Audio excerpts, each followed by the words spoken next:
Todd Young Online presents Young Tales. Tales for the young and the young at heart. Today's story, The Tongue-Cut Sparrow, from Japanese Fairy Tales by Theodora Ozaki. Long, long ago in Japan, there lived an old man and his wife. The old man was a good, kind-hearted, hard-working old fellow, but his wife was a regular crosspatch who spoiled the happiness of her home by her scolding tongue. She was always grumbling about something from morning to night. The old man had for a long time ceased to take any notice of her crossness. He was out most of the day at work in the fields, and as he had no child, for his amusement when he came home, he kept a tame sparrow. He loved the little bird just as much as if she had been his child. When he came back at night after his hard day's work in the open air, it was his only pleasure to pet the sparrow, to talk to her and to teach her little tricks, which she learned very quickly. The old man would open her cage and let her fly about the room, and they would play together. Then when supper time came, he always saved some tidbits from his meals with which to feed the little bird. Now, one day the old man went out to chop wood in the forest, and the old woman stopped at home to wash clothes. The day before, she had made some starch, and now when she came to look for it, it was all gone. The bowl with which she had filled full yesterday was quite empty. While she was wondering who could have used or stolen the starch, down flew the pet sparrow, and bowing her little feathered head, a trick which she had been taught by her master, the pretty bird chirped and said, "It is I who have taken the starch. I thought it was some food put out for me in that basin, and I ate it all. If I have made a mistake, I beg you to forgive me. Tweet, tweet, tweet." You see from this that the sparrow was a truthful bird, and that the old woman ought to have been willing to forgive her at once when she asked her pardon so nicely. But not so. The old woman had never loved the sparrow, and had often quarreled with her husband for keeping what she called a dirty bird about the house, saying that it only made extra work for her. Now she was only too delighted to have some cause of complaint against the pet. She scolded and even cursed the poor little bird for her bad behavior, and not content with using these harsh words, unfeeling words, in a fit of rage she seized the sparrow, who all this time had spread out her wings and bowed her head before the old woman to show how sorry she was, and fetched the scissors and cut off the poor little bird's tongue. "I suppose you took my starch with that tongue. Now you may see what it is like to go without it." And with these dreadful words, she drove the bird away, not caring in the least what might happen to it, without the smallest pity for its suffering. So unkind was she. The old woman, after she had driven the sparrow away, made some more rice paste, grumbling all the time at the trouble, and after starching all her clothes, spread the things on boards to dry in the sun, instead of ironing them as they do in England. In the evening, the old man came home. As usual, on the way back, he looked forward to the time when he should reach his gate and see his pet come flying and chirping to meet him, ruffling out her feathers to show her joy, and at last coming to rest on his shoulder. But tonight the old man was very disappointed, for not even the shadow of his dear sparrow was to be seen. He quickened his step, hastily drew off his straw sandals, and stepped onto the veranda. Still no sparrow was to be seen. He now felt sure that his wife, in one of her cross tempers, had shut the sparrow up in its cage, so he called her and said anxiously, "Where is Suzumi-san, the sparrow, today?" The old woman pretended not to know at first, and answered, "Your sparrow? I'm sure I don't know. Now I come to think of it, I haven't seen her all afternoon. I shouldn't wonder if the ungrateful bird has flown away and left you after all your petting." But at last, when the old man gave her no peace, but asked her again and again, insisting that she must know what had happened to his pet, she confessed all. She told him crossly how the sparrow had eaten the rice paste she had specifically made for starching her clothes, and how, when the sparrow had confessed to what she had done, in great anger she had taken her scissors and cut out her tongue, and how finally she had driven the bird away and forbidden her to return to the house again. Then the old woman showed her husband the sparrow's tongue, saying, "Here is the tongue I cut off. Horrid little bird. Why did it eat all of my starch?" "How could you be so cruel? Oh, how could you be so cruel?" was all that the old man could answer. He was too kind-hearted to punish his beshrew of a wife, but he was terribly distressed at what had happened to his poor little sparrow. "What a dreadful misfortune for my poor Suzumi-san to lose her tongue," he said to himself. "She won't be able to chirp anymore, and surely the pain of the cutting of it out in that rough way must have made her ill. Is there nothing to be done?" The old man shed many tears after his cross wife had gone to sleep. While he wiped away the tears with the sleeve of his cotton robe, a bright thought comforted him. He would go and look for the sparrow on the morrow. Having decided this, he was able to go to sleep at last. The next morning he rose early, as soon as ever the day broke, and snatching a hasty breakfast, started out over the hills and through the woods, stopping at every clump of bamboos to cry, "Where, oh where does my tongue-cut sparrow stay? Where, oh where does my tongue-cut sparrow stay?" He never stopped to rest for his noonday meal, and it was far on in the afternoon when he found himself near a large bamboo wood. Bamboo groves are the favorite haunts of sparrows, and there, sure enough, at the edge of the wood, he saw his own dear sparrow waiting to welcome him. He could hardly believe his eyes for joy and ran forward quickly to greet her. She bowed her little head and went through a number of the tricks her master had taught her to show her pleasure at seeing her old friend again. And, wonderful to relate, she could talk as of old. The old man told her how sorry he was for all that had happened and inquired after her tongue, wondering how she could speak so well without it. Then the sparrow opened her beak and showed him that a new tongue had grown in place of the old one, and begged him not to think any more about the past, for she was quite well now. Then the old man knew that his sparrow was a fairy and no common bird. It would be difficult to exaggerate the old man's rejoicing. He forgot all his troubles. He forgot even how tired he was, for he had found his lost sparrow, and instead of being ill and without a tongue, as he had feared and expected to find her, she was well and happy and with a new tongue, and without a sign of the ill treatment she had received from his wife. And above all, she was a fairy. The sparrow asked him to follow her, and flying before him, she led him to a beautiful house in the heart of the bamboo grove. The old man was utterly astonished when he entered the house to find what a beautiful place it was. It was built of the whitest wood, and soft cream-colored mats which took the place of carpets were the finest he had ever seen, and the cushions that the sparrow brought for him to sit on were made of the finest silk and crepe. Beautiful vases and lacquer boxes adorned with the tokonoma, an alcove where precious objects are displayed, of every room. The sparrow led the old man to the place of honor, and then taking her place at the humble distance, she thanked him with many polite bows for all the kindness he had shown her for many long years. Then the lady sparrow, as we will now call her, introduced all her family to the old man.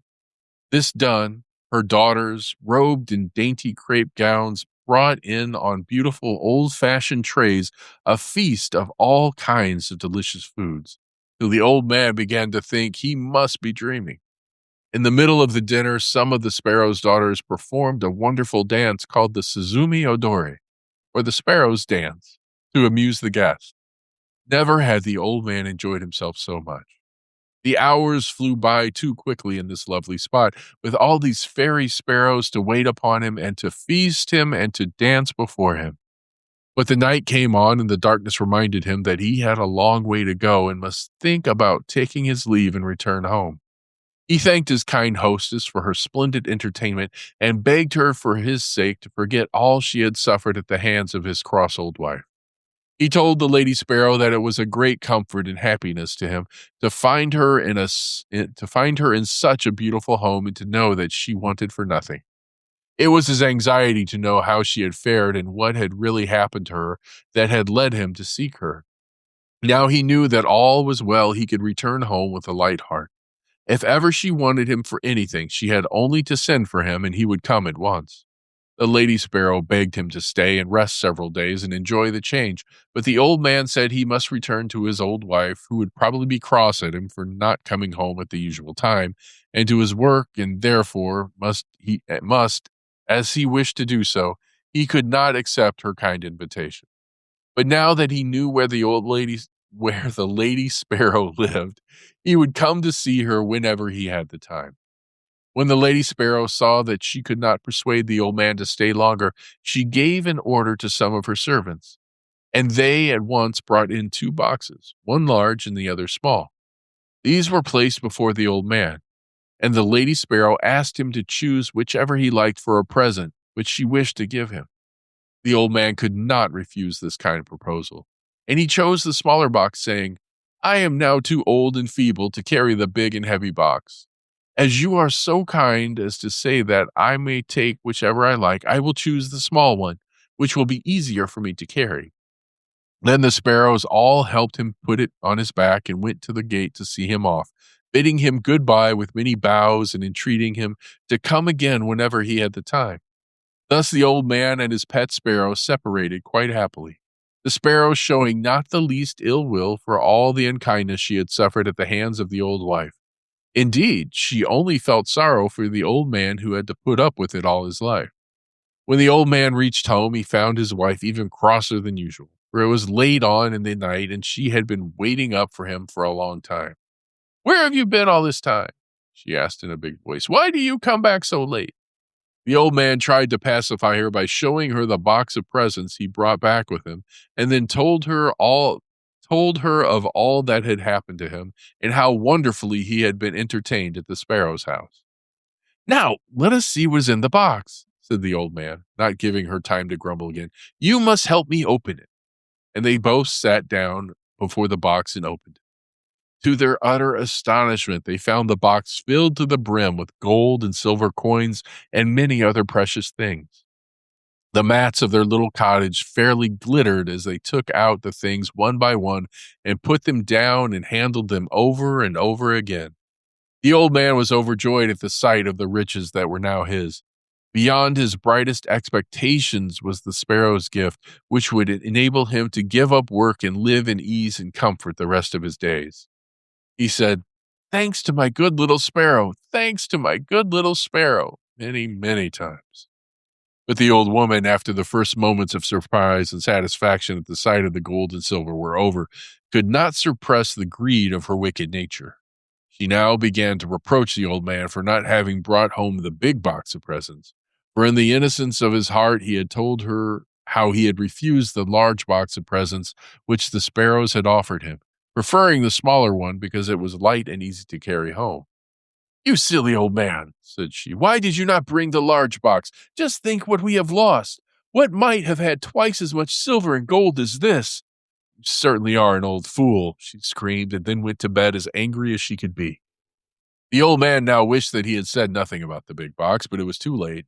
The greedy old woman, not contented with the good luck which had so unexpectedly befallen them, and which she so little deserved, made up her mind, if possible, to get more. Early the next morning, she got up and made the old man describe the way to the sparrow's house. When he saw what was in her mind, he tried to keep her from going, but it was useless. She would not listen to one word he said. It is strange that the old woman did not feel ashamed of going to see the sparrow after the cruel way she had treated her and cutting off her tongue in a fit of rage. But her greed to get the big box made her forget everything else.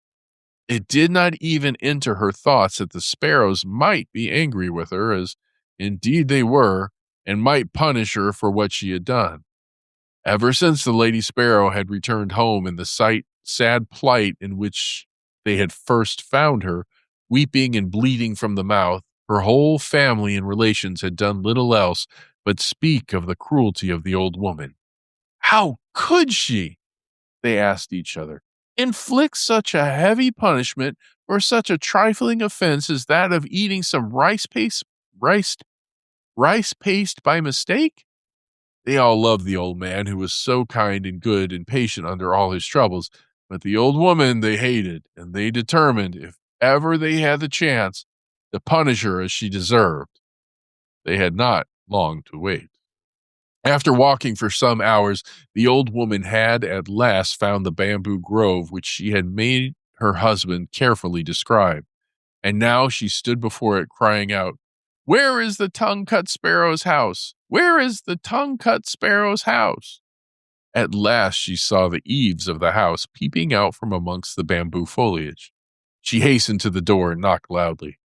When the servants told the Lady Sparrow that her old mistress was at the door asking to see her, she was somewhat surprised at the unexpected visit.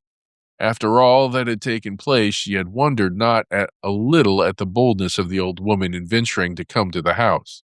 The Lady Sparrow, however, was a polite bird, and so she went out to greet the old woman, remembering that she had once been her mistress.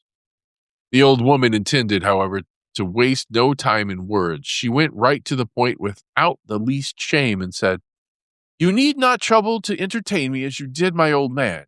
I have come myself to get the box which he so stupidly left behind. I shall soon take my leave if you will give me the big box. That is all I want." The Lady Sparrow at once consented, and told her servants to bring out the big box. The old woman eagerly seized it and hoisted it on her back, and without even stopping to thank the Lady Sparrow, began to hurry homewards. The box was so heavy that she could not walk fast, much less run, as she would have liked to do. So anxious was she to get home and see what was inside the box.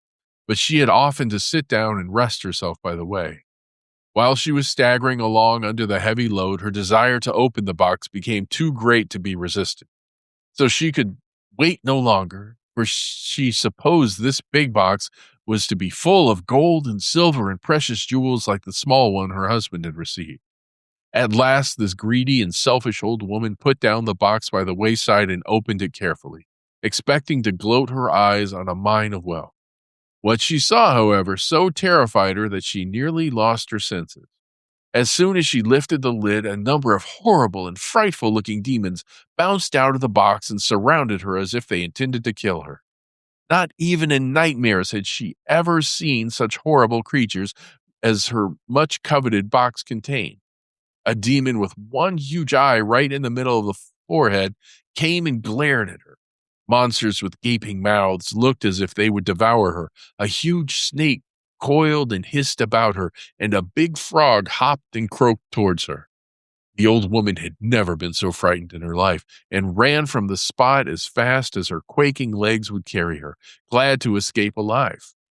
When she reached home, she fell to the floor and told her husband with tears all that had happened to her, and how she had nearly been killed by the demons in the box. Then she began to blame the sparrow. The old man stopped her at once, saying, "Don't blame the sparrow. It is your wickedness which has at last met with its reward. I only hope this may be a lesson to you in the future." The old woman said nothing more, and from that day she repented of her cross, unkind ways, and by degrees became a good old woman, so that her husband hardly knew her to be the same person, and they spent their last days together happily, free from want or care, spending carefully the treasure the old man had received from his pet, the tongue-cut sparrow. And here's where we end for today. Young Tales is produced and narrated by Todd Young from Todd Young Online. If you enjoyed this, please like and subscribe and join us next time for another story. Thank you for your support.